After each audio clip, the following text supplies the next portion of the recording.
الحمدللہ رب العالمین والصلاة والسلام علی رسولہ الکریم اما بعد فاعوذ باللہ من الشیطان الرجیم بسم اللہ الرحمن الرحیم لا يتخذ المؤمنون الكافرين أولياء من دون المؤمنين صدق اللہ العظیم۔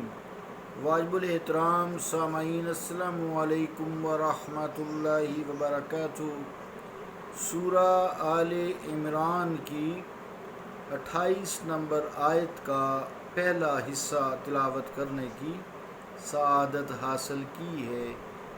اس حصے آیت کے کا ترجمہ یوں ہے: نہ بنائے مومن کافروں کو اپنا دوست، مومنوں کو چھوڑ کر۔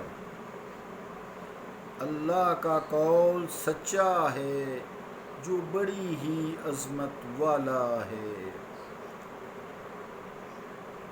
عزیزان گرامی قدر، یہ آیت جو سورہ آل عمران کی 28 ہے، اور خصوصی طور سے یہ حصہ، یہ آیت وہ ستون ہے جس پر اسلامک ریاست کی خارجہ پالیسی کا دار و مدار ہے۔ اپنی اس اہمیت کے پیش نظر یہ بہت غور و تدبر کی مستحق ہے آیت، تاکہ ہم اس اہم حکم کی تعمیل میں اسے صحیح نہ سمجھنے کے باعث کسی غلطی کا شکار نہ ہو جائیں۔ اس سلسلے میں جو سب سے پہلے لفظ ہے اولیاء، اس کا مفہوم سمجھیں۔ اولیاء جمع ہے ولی کی، اور ولی نکلا ہے ولایاتا یا ولایا یا ولایا، زیر اور زبر کا فرق ہے واو پر۔ علامہ راغب اصفہانی فرماتے ہیں: الولایۃ النصرۃ والولایۃ تولی الامر وقیل الولایۃ والولایۃ واحدہ، وقیل الولایۃ والولایۃ واحدہ۔ ترجمہ اس کا سماعت فرمائیں۔ مفردات راغب سے آئیے 885، یعنی ولایا جبکہ زیر واو کے نیچے ہو، واو کے نیچے زیر ہو تو بنے گا ولایا۔ اس کا معنی ہوتا ہے مدد کرنا، اور ولایا جب واو کے اوپر زبر ہو تو ولایا بنا۔ اس کا معنی ہے کسی کام کا ذمہ دار اور انچارج بننا۔ بعض علماء لغت کے نزدیک دونوں کا ایک ہی معنی ہے۔ آگے سماعت فرمائیے کہ علامہ قرطبی رحمۃ اللہ علیہ کیا فرماتے ہیں۔ انہوں نے اس آیت کی تفسیر اسی صورت کی آیت نمبر 118 سے کی ہے۔ وہ یوں ہے آیت: لا تتخذوا بطانۃ من دونکم، یعنی تم کافروں کو بتانا استر نہ بناؤ۔ استر کہتے ہیں جیسے رضائی کے نیچے استر ہوتا ہے یا بنیان ہوتی ہے، اتنا قریب یعنی کافروں کو نہ کرو۔ اور اس آیت کا انہوں نے یہ معنی بیان کیا ہے: یفافدونہم فی الاراء ویسندون الیہم امورہم۔ ترجمہ کیا ہے کہ ہمیں اپنے اہم امور کے تعلق، یعنی اپنے اہم امور کے متعلق کفار سے مشورہ نہ کیا جائے۔ اہم امور کے متعلق کفار سے مشورہ نہ کیا جائے، اور انہیں اپنے تمام کام سپرد نہ کیے جائیں۔ یعنی مطلب کیا ہوا کہ اپنے جتنے بھی امور ہیں ان کے متعلق کفار سے مشورہ کیا جائے، اور اپنے تمام کام انہی کے سپرد کر دیے جائیں، بھی جو تم فیصلہ کرو گے ہمیں منظور ہے۔ عزیزان گرامی قدر، اس سے یہ بات واضح ہو جاتی ہے کفار کے ساتھ اپنے دوستانہ مراسم کہ انہیں اپنے سیاہ و سفید کا مالک بنا دیا جائے اور ہر بات میں انہی کے مشورہ پر اعتماد کیا جائے۔ اسے قرآن حکیم نے قطعاً ممنوع قرار دیا ہے۔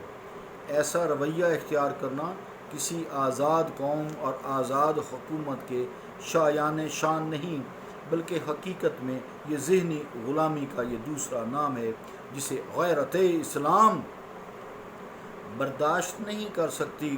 نیز اگر ایک اسلامی گورنمنٹ دوسری اسلامی مملکت کے خلاف کافر کی مدد کرے اور اسے شکست دے بھی دے تو حقیقت میں ہم نے اپنے آپ کو ہی کمزور کیا ہے اور دشمن کی تقویت کا ہم باعث بن رہے ہیں، جو آج تک اپنے اغراض و مقاصد کے پیش نظر ہماری دشمن خوشامد بھی کر رہا ہے اور طرح طرح کے سبز باغ بھی دکھاتا ہے، بڑے قرضے کی آفر کرتا ہے، لیکن کل جب اس کی غرض ہمارے مفاد سے ٹکرائے گی تو وہ ہمیں قلع کما کرنے میں دریغ نہیں کرے گا، اور اس وقت اسے وہ یاد بھی نہیں رہے گا کہ اس نے ہمارے یعنی ہم نے مسلمانوں نے اس کے ساتھ ایک مخلصانہ دوست کی حیثیت سے تعاون کیا تھا اور اپنے بھائیوں کا ہی مسلمان بھائیوں کا خون بہایا تھا اور اس میں ذرا بھی دریغ نہیں کیا تھا، تعامل نہیں کیا تھا۔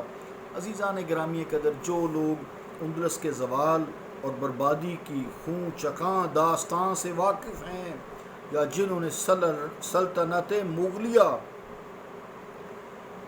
کی زوال کے دور میں بنگال اور جنوبی ہند کے مسلمان نوابوں کی غلط کاریوں کا جائزہ لیا ہے، انہیں قدم قدم پر قرآن حکیم کی اس حکم کی اہمیت اور صداقت کے واضح ثبوت ملیں گے۔ تفسیر المنار کی یہ عبارت بہت جامع ہے جس میں فرماتے ہیں فَالْمَمْنُوعُ مِنْهَا مَا يَكُونُ فِيهَا خِذْلَانٌ لِدِينِكَ وَإِيذَاءٌ لِأَهْلِهِ أَوْ إِضَاعَةٌ لِمَصَالِحِهِمْ۔ ترجمہ کیا ہے؟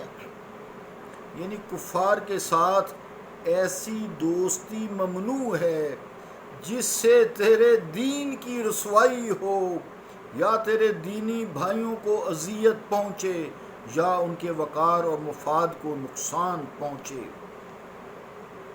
عزیزان گرامی قدر، لیکن اس کے ساتھ غیر مسلم حکومتوں کے ساتھ تجارت کرنا یا عام انسانی کامنلی فلاح و بہبود کے کاموں میں ان کے ساتھ تعاون کرنا، عالمی امن و سلامتی کی بقا کے لیے مل کر کوشش کرنا یا ایک مشترکہ دشمن کے مقابلہ کے لیے ان کے ساتھ فوجی پیکٹ کرنا یا عام میل جول اور معاشرت میں غیر مسلموں کے ساتھ حسن سلوک کرنا اور ان کے ساتھ خندہ پیشانی سے پیش آنا قطعاً ممنوع نہیں ہے۔ یہ جو لوگ کہتے ہیں نا قطعاً ممنوع ہے، غلط بات ہے۔ ان سے ہمارا نکاح بھی جو یہودی ہے اور عیسائی ہیں ان کی عورتوں سے درست ہے، ان کا ذبیحہ بھی حلال ہے۔ سورہ البینہ میں ہم جا کر یہ بات کریں گے۔ عزیزان گرامی قدر، اس کا ثبوت قرآن کریم کی متعدد آیات اور اسوہ حسنہ حضور کریم علیہ الصلوۃ والسلام نے جیسے یہودیوں کے ساتھ مدینہ شریف میں معاہدے کیے تھے وہ ہمیں ملتا ہے، اور اس کا انشاءاللہ تعالیٰ جو ذکر ہے اپنے اپنے جگہ پر آئے گا۔ تو اس لیے مراد یہ ہے کہ کفار کو اتنا دوست مت بنو، اتنے قریب مت کرو کہ وہ تمہارے جیسے ہمارے پاس اٹامک راز ہیں، وہ اس تک آ کر وہ تم سے چھین لیں گے، پھر تمہیں غلامی کی زندگی بسر کرنا پڑے گی۔ معاہدے ضرور کرو، تجارت کرو، ان کے ملکوں میں آؤ جاؤ، یہ منع نہیں ہے، ان کے ساتھ حسن سلوک کرو، ان کی دعوت کرو، ان کی دعوت قبول کرو، یہ منع نہیں ہے، لیکن قریبی اہم راز جو تمہاری ملکی حفاظت کے لیے ہیں ان کو اتنا قریب نہ کرو کہ وہ اس تک پہنچ جائیں اور وہ تمہارے رازدار بن جائیں اور پھر تمہارے لیے فتنہ کھڑا کر دیں اور وہ تم سے محروم کر دیں، تم سے آزادی محروم کر دیں، تمہاری جان مال اور عزت خطرے میں پڑ جائے اور وہ تمہیں غلام بنا لیں۔ اللہ تعالیٰ ہمیں دین کو سمجھنے اور اس پر عمل کرنے کی توفیق عطا فرمائے۔ صلی اللہ تعالیٰ علی رسول خیر خلقہ محمد وعلی آلہ واصحابہ اجمعین برحمتک یا ارحم الراحمین۔